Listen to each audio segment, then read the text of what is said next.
Olá, olá! Vamos iniciar mais um bloco para falarmos agora sobre o sigilo das comunicações, ou o direito ao sigilo das comunicações, também chamado de inviolabilidade, direito à inviolabilidade das comunicações. Só por esse nome você já conclui que as comunicações são invioláveis. E se você ler o artigo 5º, inciso 12 da Constituição, você verificará que realmente as comunicações são entre as pessoas e das pessoas são invioláveis, ninguém podendo acessar o conteúdo dessas comunicações. Perfeito.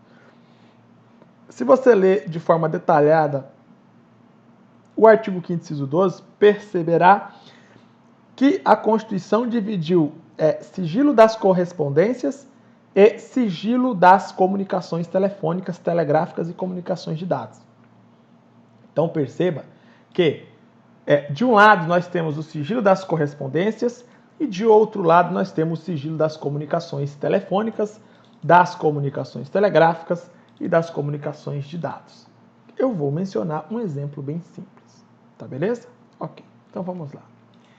Seguinte, imagine que um delegado tenha interceptado o conteúdo da ligação telefônica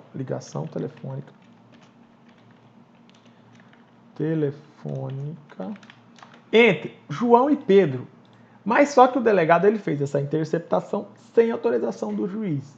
O conteúdo obtido automaticamente será um conteúdo ilícito, não podendo ser utilizado para nenhuma finalidade. Beleza. Então, assim, a prova obtida por meio ilícito é uma prova ilícita, teoria dos frutos da árvore envenenada. Se eu obtenho uma prova, mas o meio de produção da prova é um meio ilícito, a prova que eu obti também é ilícito. É como se a prova seria o fruto de uma árvore envenenada. Qual seria a árvore envenenada? A árvore envenenada seria o meio de produzir a prova sem autorização do juiz. Interceptar sem autorização do juiz. E qual é a prova obtida? A interceptação, o conteúdo da interceptação. Então, o conteúdo da interceptação é um fruto que veio de uma árvore, que é a interceptação, venenosa. Por isso, fala-se em teoria do fruto da árvore envenenada. Por isso, se a interceptação é obtida sem a ordem do juiz, o conteúdo da conversa obtido com essa interceptação é um conteúdo obtido por meio ilícito e por isso é uma prova ilícita. Tá bom? Ok. Agora, doutores, perceba que qual é o motivo de essa ser uma prova ilícita? Simples. O motivo é o direito à inviolabilidade das comunicações ou direito ao sigilo das comunicações, previsto expressamente no artigo 5º, inciso 12 da Constituição Federal. Tranquilo, até aqui tá tudo em cima, tudo ok. Beleza. Agora, perceba que eu fiz questão, doutores, de colocar de um lado o sigilo das comunicações, o sigilo das correspondências, e de outro lado eu coloquei o sigilo das comunicações telefônicas, ou comunicações telegráficas, ou comunicações de dados. Perfeito. Aí eu pergunto para vocês, existe alguma exceção em que eu posso quebrar o sigilo das correspondências ou o sigilo das comunicações telegráficas? O próprio artigo 5º, inciso 12, responde essa pergunta dizendo que, em se tratando de sigilo das comunicações telefônicas ou telegráficas ou de dados, nesse último caso aqui, aí a Constituição fala, olha, beleza, nesse caso aí é possível quebrar o sigilo desde que sejam preenchidos 3 requisitos. 4 requisitos, na verdade. O primeiro requisito qual é? Aliás, 5 requisitos. Qual é o primeiro requisito? O primeiro requisito é que não pode se tratar do sigilo das correspondências. Não, tem que se tratar do sigilo das comunicações telefônicas, telegráficas e de dados.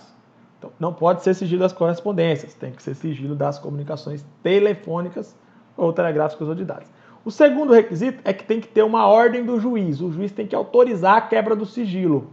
como, por exemplo, a interceptação telefônica entre João e Pedro. O juiz tem que autorizar antes de se interceptar. Beleza. O terceiro requisito é o seguinte: o conteúdo obtido com a interceptação tem que ser utilizado para fins de inquérito policial. Ou o quarto requisito tem que ser utilizado para fins de instrução processual penal. Ou seja, somente no inquérito policial é que pode ser, somente no inquérito policial ou na ação penal é que pode ser utilizada, é que pode ser quebrada a inviolabilidade das comunicações. Beleza? Então, esse é o último requisito que você tem que saber. Aliás, esse é o quarto requisito que você tem que saber. O quinto requisito, qual é, doutores? O quinto requisito é o seguinte: as hipóteses de interceptação, a forma de se interceptar, os requisitos para se interceptar, os outros requisitos, todo o procedimento de como é feita a interceptação tem que estar estabelecidos em lei. Existe uma lei que estabelece esses requisitos, que é a lei de interceptação telefônica, que não vai cair na sua prova. O máximo que você tem de saber para a prova do Tribunal do Amazonas, do dia 3 de outubro, é que esses 5 requisitos existem, né? Tem que ser para fins de inquérito policial, que é a investigação policial, investigação criminal, ou para fins de instrução processual, que é a ação penal. Eu já expliquei essa diferença para vocês nas aulas anteriores. Tem que ter autorização do juiz tanto no inquérito quanto na ação penal. Tem que ser a quebra do sigilo das comunicações telefônicas, telegráficas ou de dados. Não pode ser quebra do sigilo das correspondências. Perfeito. E também tem que obedecer os requisitos e as hipóteses e as formas estabelecidas na lei, que no caso é a lei das interceptações telefônicas. Então, assim, eu falei aqui no concurso do Tribunal do Amazonas, dia 3 de outubro, mas, assim, essas informações servem para qualquer concurso da CESP. Qualquer concurso da CESP serve essas informações. Se não estiver no edital a lei das interceptações, basta você saber isso que eu estou explicando. Se tiver no edital a lei das interceptações, você tem que saber isso que eu estou explicando e mais o que está escrito na lei das interceptações telefônicas, tá bom? No edital do Tribunal do Amazonas não está prevista a lei das interceptações, então não vou falar aqui da lei das interceptações. Se o seu concurso for exigido a lei das interceptações, aí eu falo da lei das interceptações telefônicas em uma outra oportunidade, em um outro bloco, tá?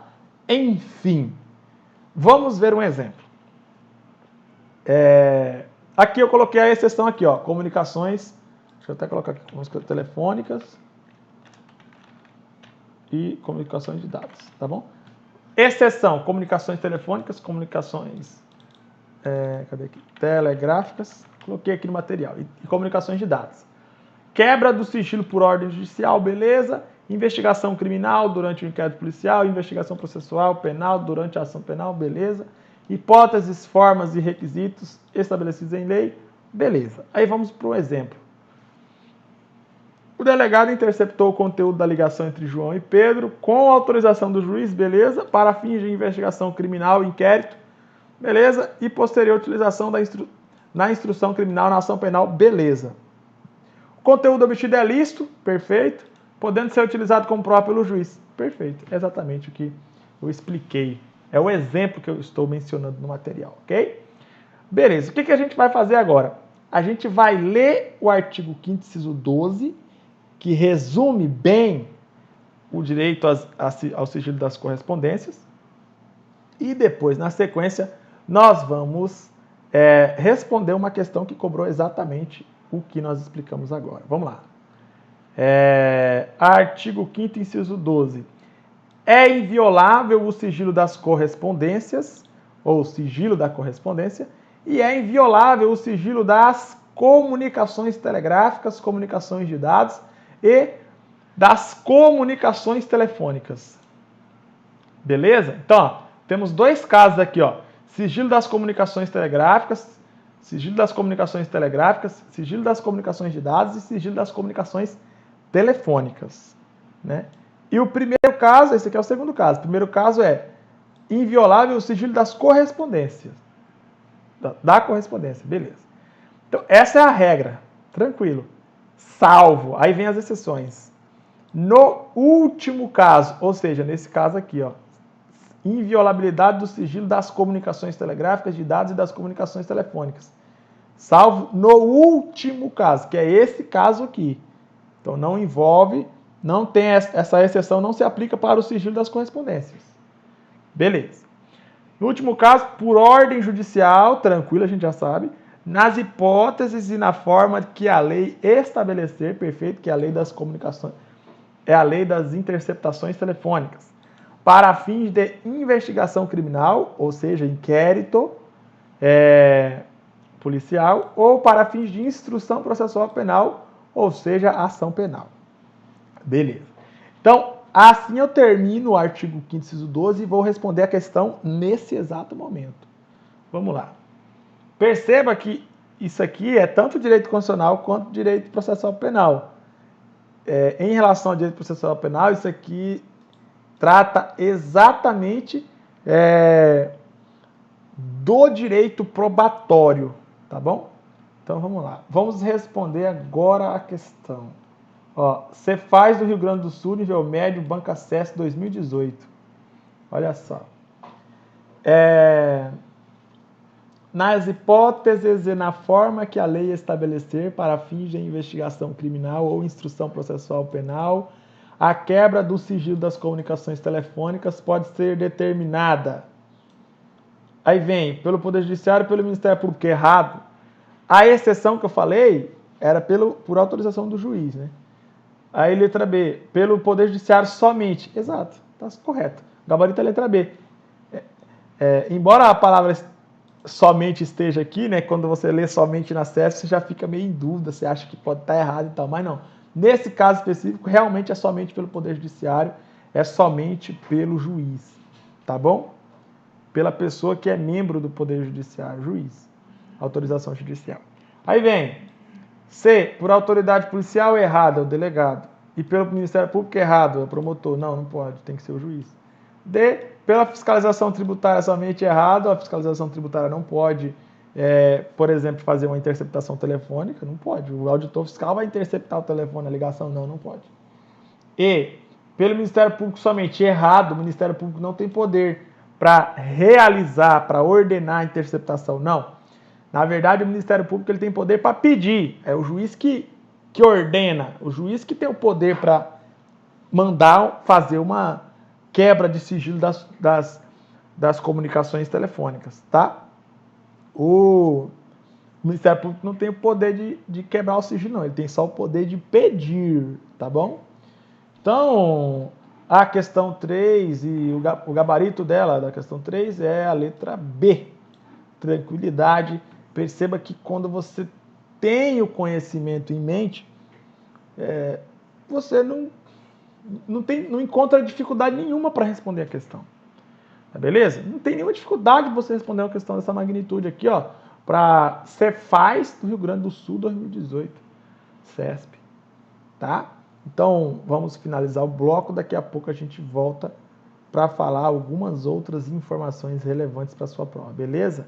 Grande abraço, até logo.